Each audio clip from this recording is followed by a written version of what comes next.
I stuck at FiveM because it can't find your GTA V? Don't worry, I've got your back. First, this error usually means FiveM can't see where your GTA V game is installed. Here's what to do. Step 1. Check your GTA V version. FiveM only works with the Legacy Edition, not the enhanced or next-gen versions. If you have the wrong one, uninstall it and install the Legacy or Premium Edition from your store.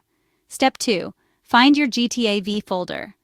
On Steam, right-click GTA V in your library, go to Properties, then Installed Files, and click Browse. On Epic or Rockstar, look for Manage or View Installation folder. Copy that path. Step 3. Open FiveM and point it to the folder with GTA 5.x.